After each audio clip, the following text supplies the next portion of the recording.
Hello, ಎಲ್ಲರಿಗೂ ನಮಸ್ಕಾರ. ನಾನು ನಿಮ್ಮ ನಮ್ರತ. ತುಂಬ ಜನ ಕೇಳ್ತಾ ಇದ್ರು ಸಿನಿಮಾ ಮಾಡಿ ನೀವು ಕೂಡ ಸಿನಿಮಾ ಮಾಡಬೇಕು ಅಂತ. ಸೊ ಹಾಗಾಗಿ ಸಿನಿಮಾ ಮಾಡೋ ಧೈರ್ಯ ನನ್ನಲ್ಲಿ ಇರಲಿಲ್ಲ. ಅಂದರೆ ಯಾವ ಪ್ರಾಜೆಕ್ಟ್ನ ಆರಿಸ್ಕೋಬೇಕು, ತುಂಬ ಕತೆಗಳನ್ನ ಕೇಳಿದೆ. ಬಟ್ ಎಲ್ಲ ಕತೆಗಳಲ್ಲಿ ನನಗೆ ಒಂದು ಕತೆ ಇಷ್ಟ ಆಯಿತು, ತುಂಬಾ ಇಷ್ಟ ಆಯಿತು, ಮನಸ್ಸಿಗೆ ತುಂಬಾ ಹತ್ತಿರ ಆಯಿತು ಕೂಡ. ದಟ್ ಇಸ್ ನನ್ ಅದರ್ ದ್ಯಾನ್ ಮಹಾನ್. PC ಶೇಖರ್ ಸರ್ ಡೈರೆಕ್ಟ್ ಮಾಡ್ತಿರೋದು.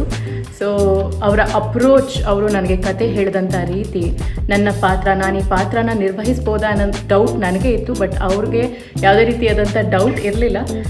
ಸೊ ಹಾಗಾಗಿ I said okay, let's do it ಅಂತ. ನನ್ನ ಪಾತ್ರ ಈ ಸಿನಿಮಾದಲ್ಲಿ ತುಂಬಾ ವಿಭಿನ್ನವಾಗಿದೆ. ಸೊ ಫಸ್ಟ್ ಟೈಮ್ ಇಲ್ಲಿ ನಾನು ಅನೌನ್ಸ್ ಮಾಡ್ತಿರೋದು, ಎಲ್ಲೂ ಕೂಡ ಹೇಳಿಲ್ಲ, ಇದ್ರ ಬಗ್ಗೆ ಹೇಳ್ಕೊಂಡಿಲ್ಲ. ಬಿಕಾಸ್ ಅನೌನ್ಸ್ ಮಾಡೋವರೆಗೂ ಟೈಟ್ ಲಿಪ್ಟ್ ಇರಬೇಕು ಅಂತ ಟೀಮಿಂದ ಸ್ಟ್ರಿಕ್ಟ್ ಇನ್ಸ್ಟ್ರಕ್ಷನ್ಸ್ ಬಂದಿತ್ತು. ಬಟ್ ಇಂಥ ಒಂದು ಟೀಮ್ ಜೊತೆ ಕೆಲಸ ಮಾಡೋದು ನನ್ನ ಪುಣ್ಯನೇ ಅಂತ ಹೇಳ್ಬೋದು. ಪ್ರೊಡ್ಯೂಸರ್ ಪ್ರಕಾಶ್ ಸರ್ ಆಗಿರ್ಬೋದು, ಡೈರೆಕ್ಟರ್ PC ಶೇಖರ್ ಸರ್ ಆಗಿರ್ಬೋದು, ಹಾಗೆ ತುಂಬ ದೊಡ್ಡ ದೊಡ್ಡ ಪರ್ಸ್ನಾಲಿಟೀಸ್ ಇರೋವಂಥ ಒಂದು ಟೀಮ್ ಇದು. ಕಾಸ್ಟಿಗೆ ಬರೋದಾದರೆ ವಿಜಯ ರಾಘವೇಂದ್ರ ಸರ್ ಇರ್ಬೋದು, ಮಿತ್ರ ಸರ್ ಆಗಿರ್ಬೋದು, ರಾಧಿಕಾ ಅವರಾಗಿರ್ಬೋದು, ವರ್ಷ ಅವರಾಗಿರ್ಬೋದು.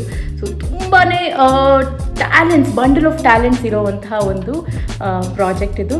So I am really excited.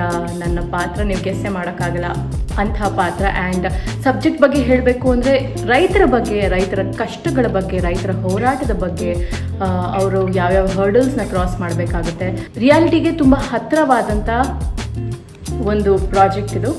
So ಹಾಗಾಗಿ ಮಾಡಿದ್ರೆ ಇಂಥ ಒಂದು ಸಿನಿಮಾ ಮಾಡಬೇಕು ಅಂತ ಆರಿಸ್ಕೊಂಡಿದ್ದು ನಾನು. So I wish the whole team huge success, and I'm really proud to be the part of this team. All the very best ಮಹಾನ್ ಟೀಮ್ಗೆ, ಮಹಾನ್ ಚಿತ್ರಕ್ಕೆ. ಹಾಗೆ I am part of ಮಹಾನ್.